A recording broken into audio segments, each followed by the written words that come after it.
Hello students and welcome to G3 e-learning classes, and today we are going to do our third part of chapter 5th.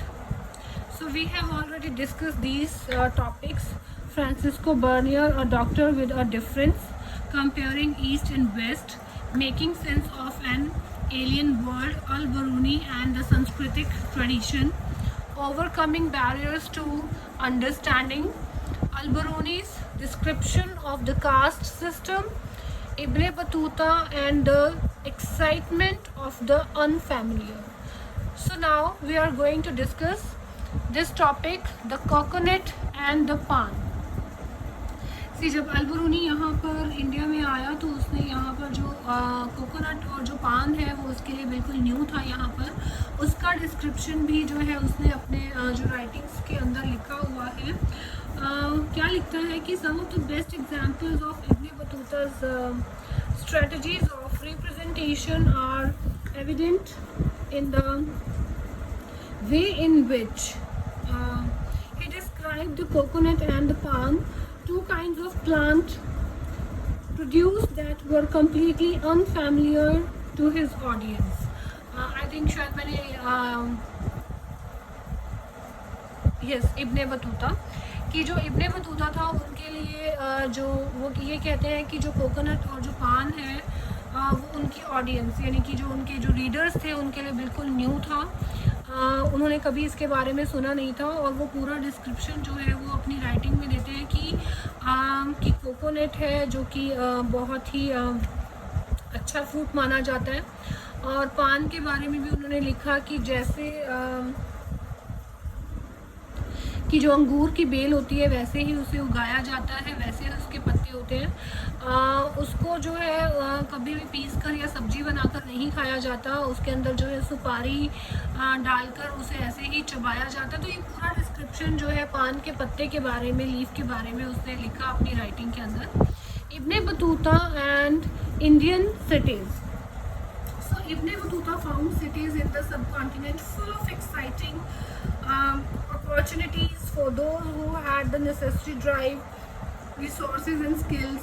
They were densely populated and prosperous, except for the occasional disruptions caused by the wars and the invasions. वो कहते हैं कि जो यहाँ की जो cities है ना वो full of life है थी, और यहाँ पर बहुत सारे जो है रिसोर्सेज हैं, स्किल्स हैं, जो लोगों के अंदर बहुत सारे स्किल्स हैं.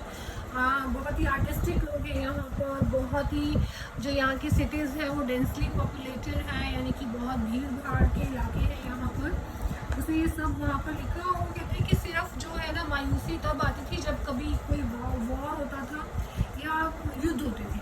ठीक है. It appears from Ibn Battuta's account that most cities had crowded streets and bright and colorful markets that were stacked with the wide variety of goods. Ibn Battuta described Delhi as a vast city with a great population. The largest in India, Daulatabad जो कि अभी महाराष्ट्र में है, was no less and easily revealed Delhi in size. तो कहते हैं कि दौलताबाद भी दिल्ली के साइज़ का ही एक वहाँ पर शहर था, और दिल्ली के बारे में लिखते हैं वो कि बहुत ही यहाँ की जो स्ट्रीट्स है बहुत ही कलरफुल है. कलरफुल क्यों है? क्योंकि बहुत ही आर्टिस्टिक चीज़ें यहाँ पर जो है आपको ख़रीदने को, देखने को मिल जाती थी. तो ये उसने इंडियन सिटीज़ के बारे में कहा. और द बाज़ार were not only places of economic transaction, की जो बाज़ार थे वहाँ पर सिर्फ ट्रेड ही नहीं होता था, but also the hub of social and the cultural activities. अब एक्टिविटीज़ क्या होती थी? नाच गाना, करतब दिखाना. ठीक है. ये सब मतलब कि ट्रेड तो होता ही था लेकिन सोशल एक्टिविटीज़ भी वहाँ पर होती थी. Most bazaars had a mosque and the temple. बहुत सारे बाज़ारों में जो है मस्जिदें होती थी, टेम्पल होते थे. And in some of them at least spaces were marked for the public performances by dancers, musicians and singers. While Ibn Battuta was not particularly concerned with explaining the prosperity of towns, historians have used his account to suggest that towns drive a significant portion of their wealth through the uh, appropriation of surplus from villages. Ibn Battuta found Indian agriculture very productive because of the fertility of the soil. Obviously ये हमें भी मालूम है कि जो all over world जो है, India जो है अपनी यहाँ की जो सॉइल है वो फर्टिलिटी के लिए बहुत जानी जाती है, और इब्न बतूता ने भी इसके बारे में जो है बहुत कुछ लिखा. उसने बोला कि यहाँ जो है ईयर में 2 क्रॉप्स भी उगाई जाती थी. He also noted that the subcontinent was well integrated with their inter-Asian networks of trade and commerce, with Indian manufacturers being in great demand in both West Asia and Southeast Asia, fetching huge profits for artisans, merchants. Indian textiles, particularly cotton cloth and the fine muslin, silk, brocade and the cotton were in great demand. कि ये जो भी कपड़े की जितनी भी variety मैंने अभी आपको बताई, ये भी बहुत ही ग्रेट डिमांड में उस वक्त पर थी. नेक्स्ट आता है आपका यूनिक सिस्टम ऑफ कम्युनिकेशन. ये भी बहुत गजब का सिस्टम था, बहुत ही अच्छा सिस्टम था कम्युनिकेशन का. See the state evidently took special measure to encourage merchants. Social, almost all trade routes were well supplied with the inns and guest houses. Ibn Battuta was also amazed by the efficiency of the postal system, which allowed merchants to not only send information and remit credit across along the distances, but also to dispatch goods required at short notice. The postal system was so efficient that while it took 50 days to reach Delhi from Sindh, the news reports of supplies would reach the Sultan through the postal system in just 5 days. Can you imagine, in just 5 days? कि कहाँ तो दिल्ली से, यानी कि sorry Sindh से दिल्ली तक पहुँचने में कितना टाइम लगता था? 50 डेज. लेकिन इनका जो पोस्टल सिस्टम इतना स्ट्रॉन्ग था कि जो भी इंफॉर्मेशन अगर सुल्तान तक पहुंचाना होता था तो वो सिर्फ 5 डेज़ में पहुंच जाता था. और इब्न बतूता एक और चीज़ यहाँ पर बताते हैं कि कैसे जो है जो स्टेट होता था, यानी कि जो राज्य होता था, वो ट्रेड को जो है वो स्पॉन्सर करते थे. स्पॉन्सर इन द सेंस कि मतलब वो ट्रेडर्स के लिए जो है बहुत चीज़ें जो है किया करते थे, लाइक जैसे धर्मशालाएं बनाना, पानी का इंतज़ाम करना, खाने का ठहरने का इंतज़ाम करना. तो ये सारी चीज़ें जो है स्टेट अपने ट्रेडर्स के लिए किया करते थे. सो our next point is, yes, Bernier and the degenerate East. If Ibn Battuta choose to describe everything that impressed and excited him because of its novelty, Francisco Bernier means Ibn Battuta ने यहाँ के बारे में बहुत कुछ अच्छा लिखा है. लेकिन अगर हम फ्रांसिस्को बर्नियर की बात करें, belong to a different intellectual tradition.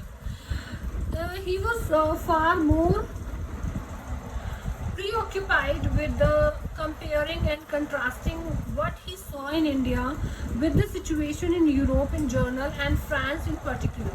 कि उसने यूरोप के साथ हमेशा कंपैरिजन किया, और सबसे ज़्यादा उसने किसके साथ कंपैरिजन किया? फ्रांस के साथ, कि वहाँ के क्या सिस्टम थे और यहाँ के क्या सिस्टम थे. यहाँ के सिस्टम्स को उसने हमेशा जो है वो लेस आंका था, वो जो उसको मानता था कि यहाँ के सिस्टम उसको अच्छे नहीं लगते थे, पसंद नहीं करता था. Focusing on situations which he considered depressing. बहुत सारी सिचुएशंस ऐसी थी जो कि उसको लगता था कि ये डिप्रेसिंग सिचुएशंस हैं. His idea seems to have been to influence policy makers and the intelligentsia to ensure that they made what he considered to be the right decision. वो ये मानता था कि जो भी पॉलिसी मेकर्स हैं, पॉलिसी मेकर्स क्या है, जो कि पॉलिसीज बनाते हैं, यानी कि उसका जो पॉइंट रहता था वो ब्राह्मणास के लिए और क्षत्रियस के लिए जो रूल्स बनाते हैं, ठीक है, वो उनको जो है वो बिल्कुल अच्छा नहीं मानता था।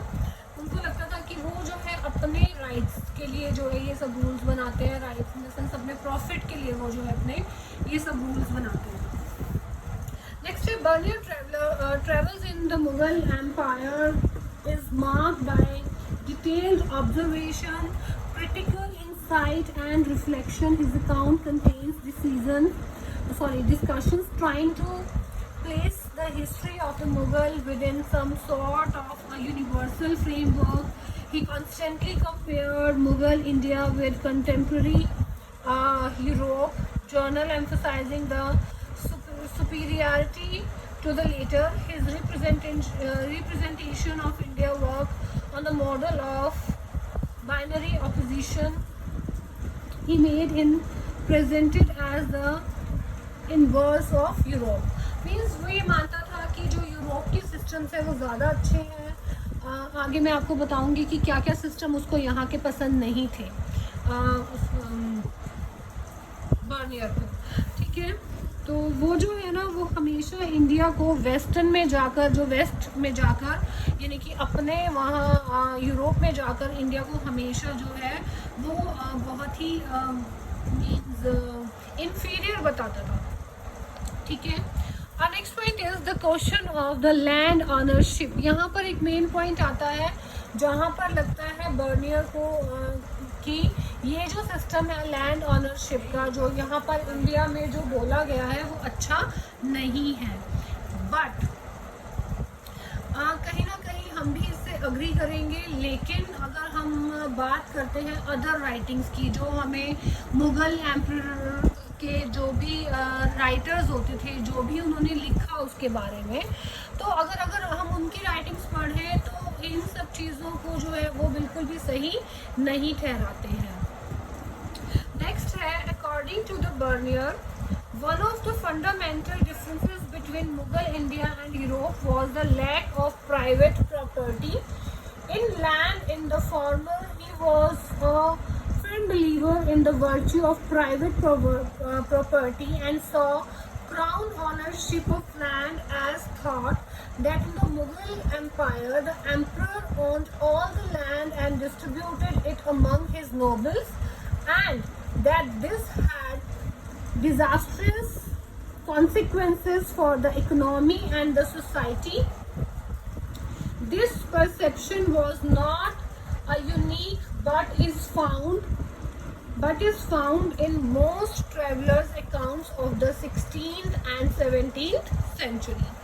यहाँ पर जो क्या कहना चाह रहे हैं बर्नियर कि उन्होंने देखा इंडिया के अंदर कि जो मोस्ट ऑफ जो लैंड है यानी कि ज़मीन है ना वो शासक यानी कि जो रूलर है उसके अधीन है, यानी कि जो रूलर है वो उसकी वहाँ पर मोनोपली है, जो सारी ज़मीन है राज्य की वो राजा की मानी जाएगी, ठीक है। लेकिन बर्नियर क्या कहते थे कि जो ज़मीन है उस पर राजा का हक नहीं होना चाहिए, प्रजा का हक होना चाहिए, और राजा उस ज़मीन को क्या करते थे अपने, जब वो खुश होते थे अपने अधिकारियों से तो उनमें बांट देते थे, जबकि ऐसा नहीं होना चाहिए था। जो ज़मीन है वो किसके पास होना चाहिए, किसानों के पास होना चाहिए, जिससे प्रोडक्टिविटी अच्छी होगी। और उन्होंने इसमें अपने इस पॉइंट में क्या कहा है उसको प्रूव करने के लिए कि अगर आपके पास ज़मीन सपोज़ मालिक की है, ठीक है, अगर किसान उस पर काम कर रहे हैं तो एक तो जो मालिक होते थे यानी कि जो ज़मींदार होते थे वो किसानों पर अत्याचार करते थे, उनको टॉर्चर करते थे, दूसरा उनसे ज़्यादा काम कराते थे, उनको वेजेस कम देते थे। और अगर अब क्योंकि वो ज़मीन किसान की नहीं है तो वो उस जो है उसके साथ उसको अच्छे से उसकी देखभाल नहीं करेगा, उसकी प्रोडक्टिविटी पे ध्यान नहीं देगा, उसको प्रोडक्टिविटी को इम्प्रूव नहीं करेगा। और क्योंकि जब किसान को ये मालूम है कि ये ज़मीन जो है वो उसके बच्चों को नहीं मिलेगी तो उसके लिए ज़्यादा एफर्ट्स नहीं करेगा। या उसको जब तक पर्सनल बेनिफिट नहीं होगा, कोई भी जो इंसान है या जो पर्सन है उसके लिए एफर्ट नहीं करेगा जब तक उसका पर्सनल बेनिफिट नहीं होगा। तो यहाँ भी बर्नियर यही समझाने की कोशिश करते हैं कि अगर किसानों के पास ज़मीन होगी तो वो उसका ज़्यादा जो है उसका अच्छे से ध्यान रखेंगे, और जितने ज़मींदार जो कि अत्याचार करते हैं किसानों के ऊपर वो भी नहीं होगा। इससे स्टेट को ज़्यादा फ़ायदा होगा। So as an extension of this, Bernier described Indian society as the consisting of undifferentiated masses of improvised people. वो क्या कहते हैं कि यहाँ पर वो कहते हैं कि मैंने बर्नियर का कहना है अपनी राइटिंग्स पे कि मैंने इंडिया के अंदर जो है मध्यम वर्ग देखा ही नहीं है। या तो मैंने अमीर देखे हैं जो कि बहुत ज़्यादा अमीर हैं, और गरीब हैं तो बहुत ही ज़्यादा गरीब है। मध्यम वर्ग यहाँ पर एग्जिस्ट ही नहीं करता। And this is then is how Bernier saw the Mughal empire. Its king was the king of beggar and the barbarians. और उसने बहुत बड़ी एक बात कही कि मुगल एम्पायर के जो किंग को उसने क्या यहाँ पर कंपैरिजन किया कि जो किंग है वो सिर्फ भिखारियों का और बार्बर्स यानी कि क्रूर जो लोग हैं सिर्फ उनका किंग है।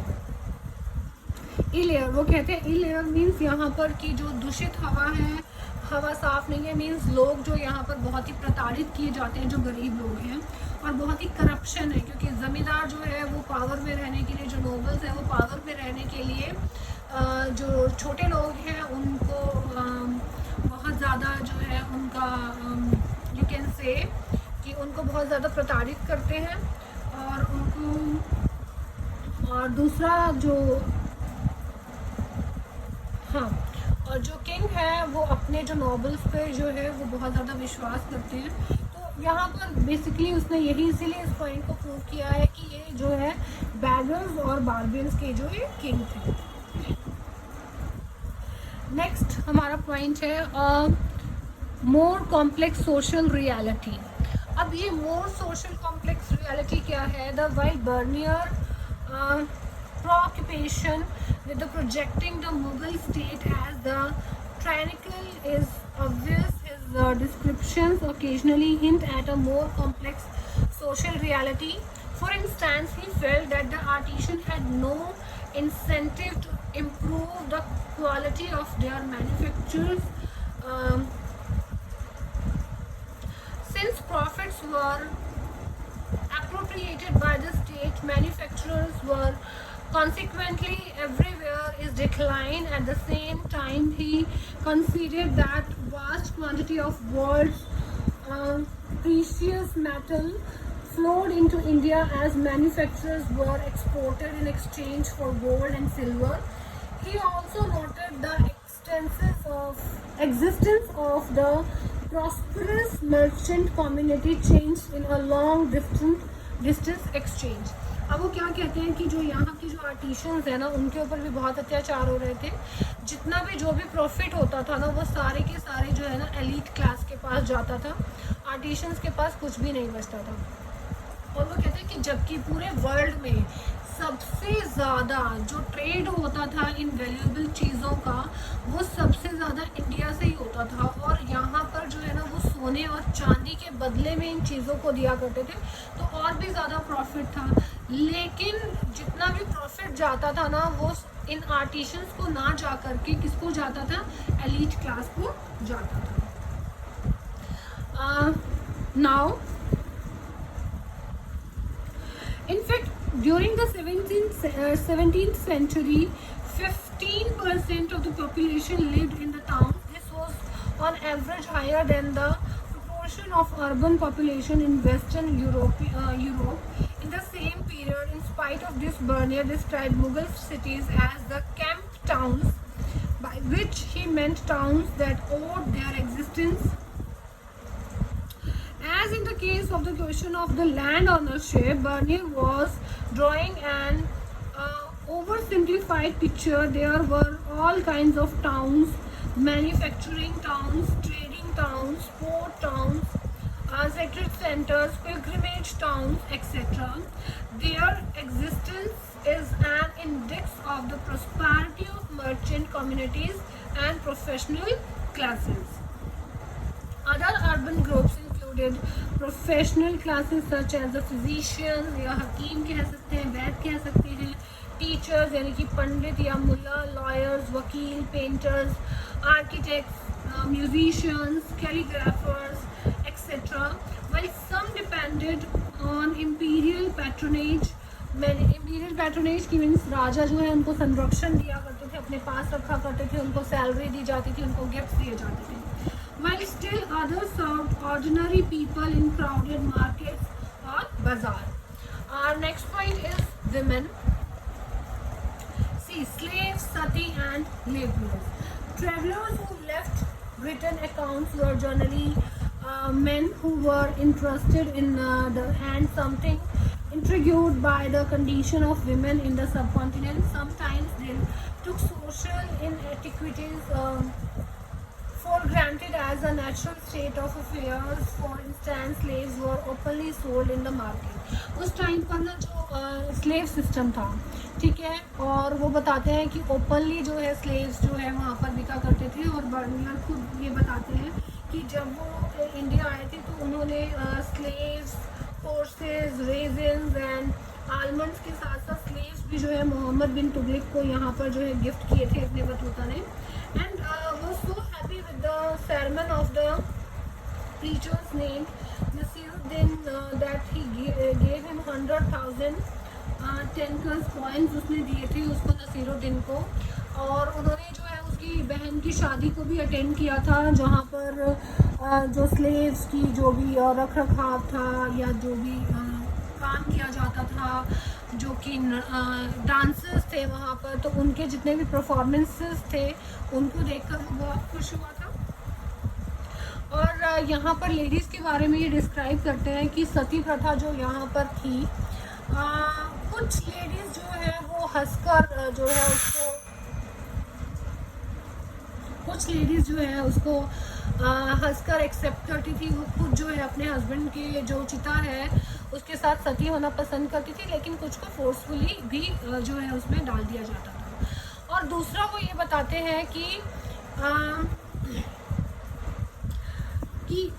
बहुत सारे लेडीज़ की कंडीशन बुरी भी थी. वो हाउस होल्ड वर्क करती थी, वो स्लेव्स भी होती थी, लेकिन कुछ जो है वो ट्रेड में भी अपना जो पार्टनरशिप है वो दिखाती थी और ट्रेड के काम भी किया करते थे.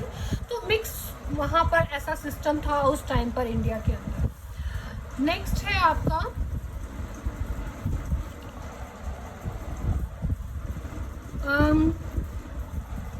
however women revolved around much else beside the practice of sati. Their labor was in both agriculture and non-agriculture production. ये भी मैंने आपको बताया कि एग्रीकल्चर नॉन एग्रीकल्चर प्रोडक्शन के अंदर भी वो जो है अपने आप को इन्वॉल्व रखते थे. तो कहने का मतलब ये जो सारी कंडीशंस थी जो कि यहाँ पर विमेंस के बारे में थी. और दूसरा ये कि बहुत सारी चीज़ें जो है वो हमें जो मैंने आपको बताया कि जो मुग़ल एम्परर्स होते थे जो अपने वो राइटर्स को रखते थे, जो वो रिटन अकाउंट्स हमें मिले हैं, तो उसमें थोड़ी चीज़ें जो है ना हमें डिफरेंट भी देखने को और सुनने को और पढ़ने को उसके अंदर मिलती हैं. So this is our 5th chapter. I hope you all have understood it very well. Thank you so much.